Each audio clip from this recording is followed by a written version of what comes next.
we have studied in ray optics. Okay, in that topic we never got bothered regarding the nature of the light, but in this topic we are going to see the nature of the light. The topic name, that is wave optics. Okay, there are various theories of light which explains the nature of the light. Okay, the first foremost theory was Newton's corpuscular theory. It came in the year existence, that is in 1637. Okay, according to this theory, the nature of the the nature is considered as a particle, that is nothing but in terms of corpuscles. Okay, this theory could explain the reflection, refraction. Further, it could not explain the theories such as interference, diffraction, etc. Okay, according to this theory, the light travels from one medium to another medium, but here the speed of the light is more in the denser medium than in the rarer medium. You know there are two mediums, denser and rarer medium. Here, according to this theory, the speed of light will be more in the denser medium than in the rarer medium. Next, further, one more theory in 1678 came into existence, that is Huygens wave theory. According to this theory, Huygens theory, the nature of the light has been considered as a wave, and this wave propagates in a medium called ether. Okay. Further, it was proved that there is no any material in the medium called ether. Okay. This theory could explain reflection, diffraction up to interference and diffraction, but the drawback exists. This phenomenon could not explain the polarization concept. Okay. Here, according to this theory, the speed of light will be more in the rarer medium than the denser medium. Okay. See here, from first theory, the speed of light will be more in denser medium. From second theory, the speed of light will be more in the rarer medium. The contradicts arise between these two theories.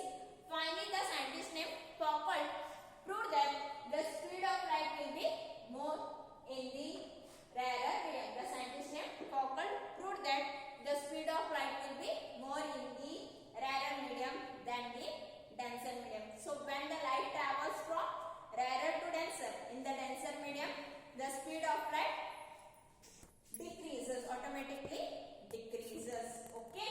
Next theory, Maxwell electromagnetic theory. Okay. Here the light is considered as a electromagnetic wave, and this light propagates change in the both electric and the magnetic fields. Here both electric field and the magnetic field will be mutually perpendicular to each other. This theory explained the phenomenon, that is polarization. With the help of Maxwell's electromagnetic theory, we could explain the phenomenon, that is polarization phenomenon, but it could not explain the phenomenon, that is absorption and emission of the light, that is nothing but photoelectric effect, Compton effect, etc. Okay. Next theory, the quantum theory. Okay. Here also the nature of light has been considered as a particle, that is in nothing but quantum, tiny packets of energy we will say. Okay. Quantum or a quanta, that is light will be in the terms of packets of energy. This theory explained the absorption and emission, that is new concept came into existence, that is photoelectric effect. For this, Einstein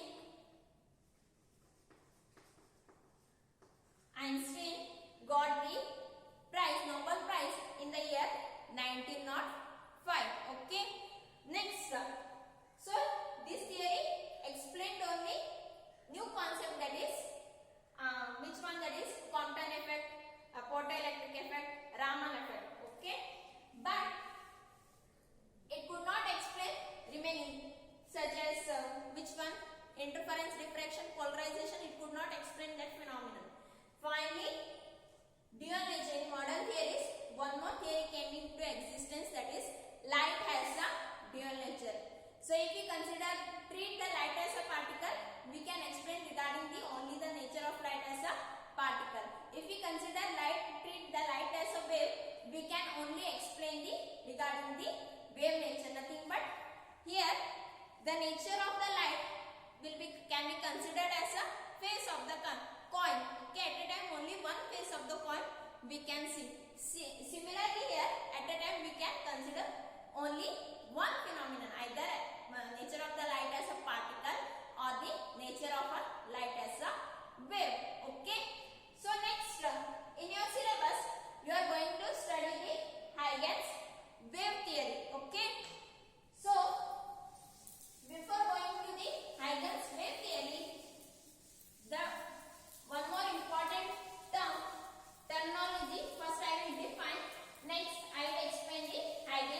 directions. Okay, so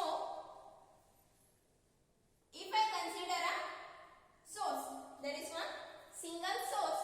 Okay, this source emit light and it travels in the all possible directions. Next, here locus of particle means what? If I consider the particle which will be in the same phase, either you know this is a wave, thrust, trough. Okay, if I join all the particles, okay, if I join all the particles which will be in the same phase, such locus is called as what? Wave front. Okay, locus of particles. So wave front, how we can define? Locus of all the particles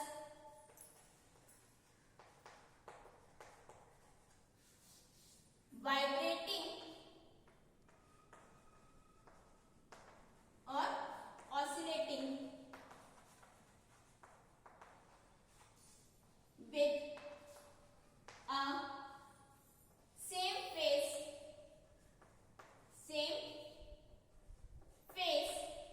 with a same phase, okay, and traveling in all directions, moving in all directions. Such particle we will consider it as a wave front. Okay, so here for example, in order to understand this wave front, if there is a pond or a lake, if you throw a pebble or a stone, you can see some vibrations, some circular ring formation. Idra observe ಮಾಡಬಹುದು. ಹೋದ ಒಂದು layer ಮೇಲಿರುತ್ತೆ, ಇನ್ನೊಂದು layer ಕೆಳಗಿರುತ್ತೆ. That is will be in the form of crust and trough. Okay, so if I consider the locus of particles and join, make it as a sphere, that sphere is nothing but as what? Wave front. Okay, depending upon the nature or the shape of the wave front, this wave front can be classified into three types. Okay, the classification of wave front into three types.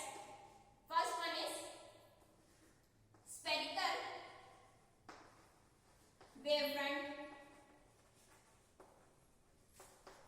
Okay, short notation SWF I am going to use later.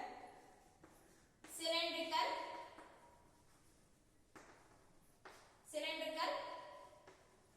wave front. One more type, that is plane wave front. That is plane wave front. Okay, PWF. So for the spherical wave front, the source should be point source. Point source. Okay. For example, if you consider a bulb, if it emits the light travels, radiates the light in all directions. If you consider the particle with the same phase and draw one wave front, the nature of that wave front will be in the terms of spherical wave front. Okay. If there is a point source,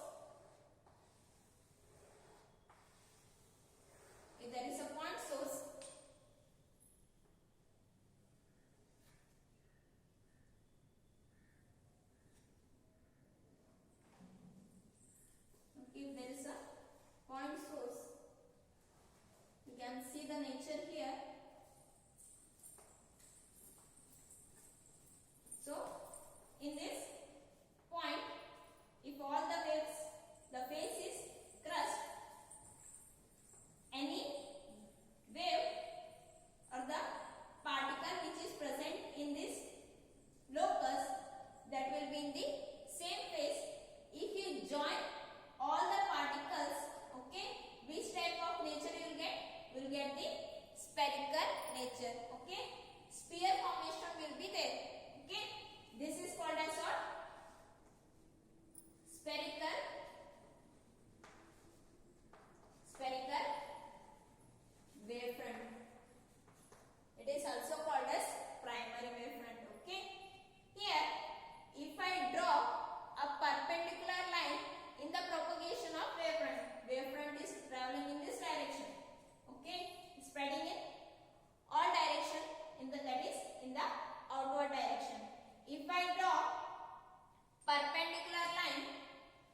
of light. Okay, the source should be point source.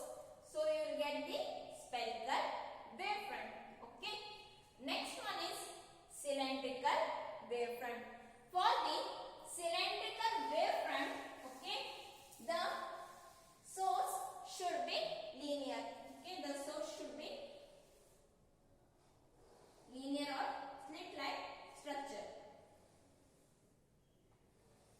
So, if this source emits the light, here also light travels. So, propagation of light from this source will be in the all possible directions. If we consider the locus of the particle which will be in the same phase, okay, if I consider here like this way,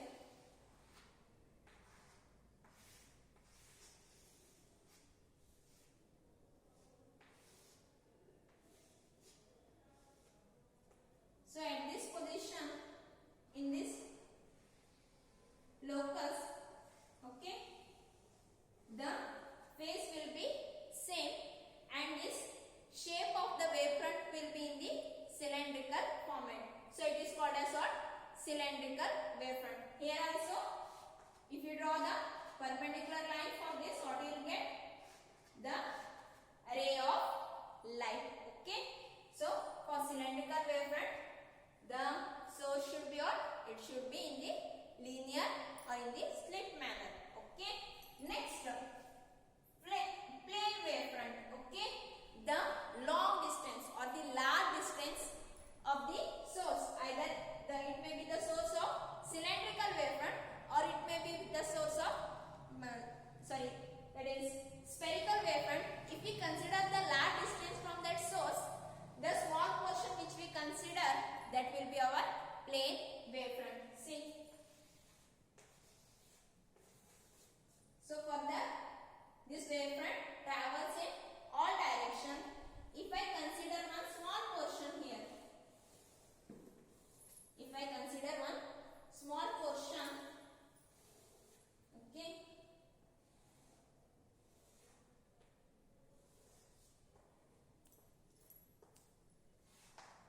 if I draw the perpendicular line, so this nature will be of plane wavefront. This nature will be of plane wavefront. Okay. Here,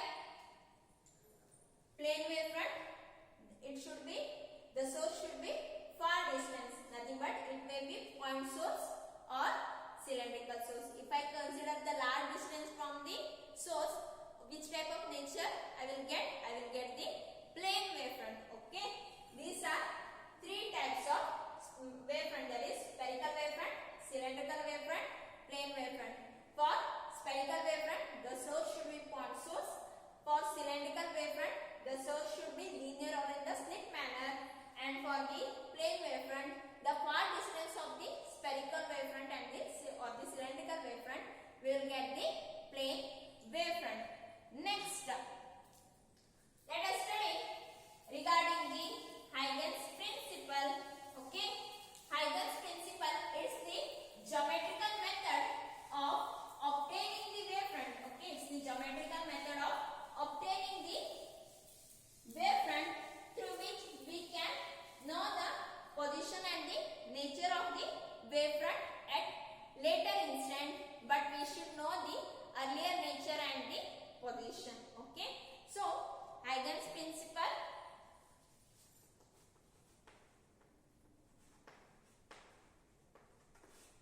Huygens principle, for exam point of view, this question will be asked for 2 marks. So I will write some statement here. Later I will explain. Each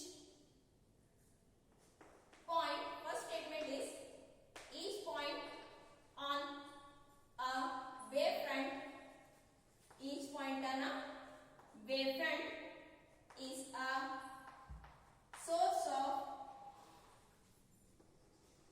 secondary disturbance. Each point on a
interaction law. Thank you.